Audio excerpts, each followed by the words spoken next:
Well, joining me now to discuss the ongoing unrest in Iran is Hamilton Odunze. He is an international affairs analyst and is live from Boston, Massachusetts. Good to have you this weekend and Happy New Year to you, Hamilton. Now, let's delve into this quickly. Talking about regime survival, can the Iranian regime survive the current wave of protests, and what would be the implications for regional stability if it were to fall? Well, Olige, this is the biggest protest in Iran since 2022, and it started on December 28. Since then, the protest has spread to 100 cities in Iran, and it brings us to your question, this question that you just asked about the survival of the Iranian regime. Well, the short answer is that it is too early to tell, and the former British ambassador to Iran, Sir Simon Gas, agrees, mainly because Iranians do not have anyone on the ground to coalesce around. But Reza Pahlavi, the son of the last Shah of Iran, says he is ready to return and help to rebuild Iran. He is currently in exile in Washington, D.C. We hear that protesters have been raising flags with his name, but let's make no mistake about it. This protest is different from the ones we have seen in the past. But as I said, it is too early to predict the outcome. Right. And then let's look at the international response so far. How effective can the international pressure be in influencing Iran's government response to the protests? And what role should the international community play in supporting the protesters or in calling for calm or peace? We are into the 14th day of the protest, and we have seen a wave of international response from world leaders. Last Thursday, President Trump said that the United States will intervene if Iran killed protesters. The United Nations Secretary General spokesperson Stephanie Dujarric noted that the UN is very disturbed by the loss of lives, and France and the UK and Germany have issued a joint statement, in essence, urging the Iranian authorities to protect their own population and to allow for freedom of expression. These are all direct responses, but there could also be, sanctions. The sanctions phase. We have seen that these have historically been insufficient on their own to change the Iranian regime's behavior. The regime has always found a way to circumvent these sanctions. Now, speaking about sanctions, I want to take it from the angle of economic sanctions. Now, would additional economic sanctions on Iran exacerbate the humanitarian crisis there, and would they be an effective tool to pressure the regime to reform? Yes, the short answer is yes, it will. Economic sanctions will worsen the humanitarian crisis because they will significantly damage Iran's economy, crippling oil revenue and increasing inflation. Still, there are mixed opinions about their effectiveness in changing, the core government policies. Some argue that they hurt the middle class and strengthen hardliners, while others see them as essential pressure. We know that Iran finds ways to evade some restrictions, particularly via China. Iran uses a complex method, including what they call ship-to-ship transfers and sales to China to bypass restrictions and prevent total economic collapse. In essence, sanctions severely damage the Iranian economy, but have not forced major policy shifts. Right. Talking about regional security now, how would a change in Iran's government, should that happen, impact regional security, particularly in relation to Saudi Arabia, Israel, and the Gulf states? Yes, a change in Iran's government could have two primary, yet vastly different regional security impacts.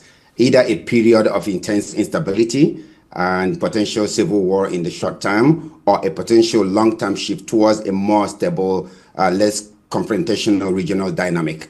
If a stable new political order emerges, there is also the issue of regional spillover. This internal turmoil could spill over borders to Iraq, Turkey, Armenia, and other countries that share a common border with Iran.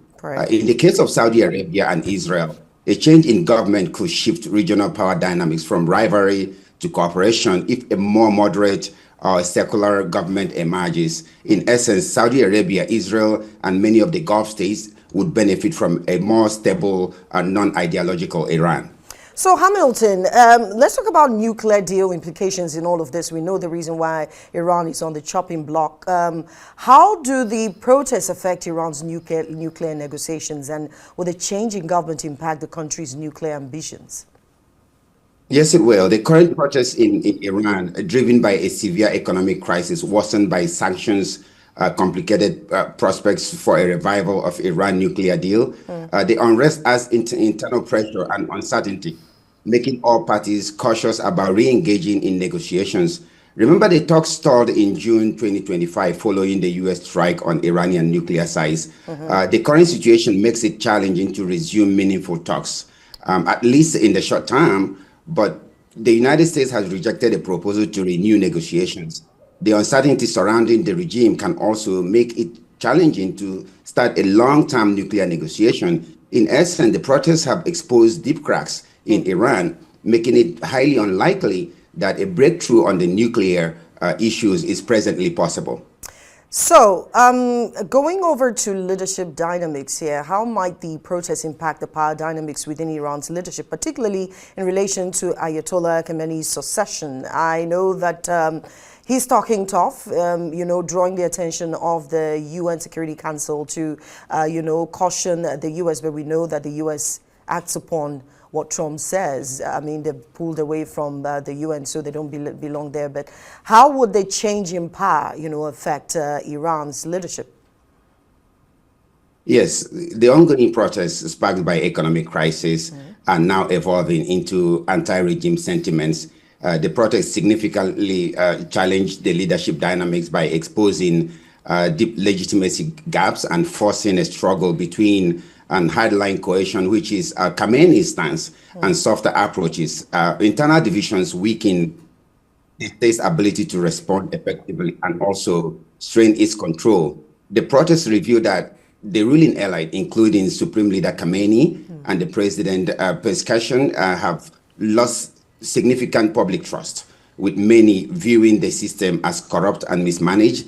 In essence, the protests are not just about economics, they are a profound challenge to the Islamic Republic's authority. The big problem is that there is nobody on the ground, or there's no recognizable name on the ground in Iran, assuming there is a regime change.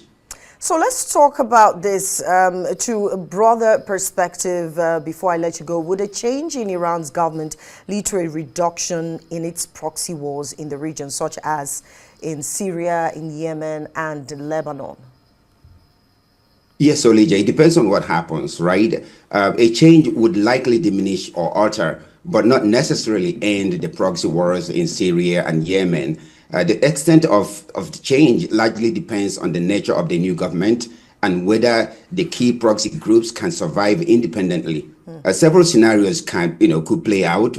For example, if the current Islamic Republic government were to collapse into civil war, its ability to project power and provide financial or military support for proxies would likely shrink significantly.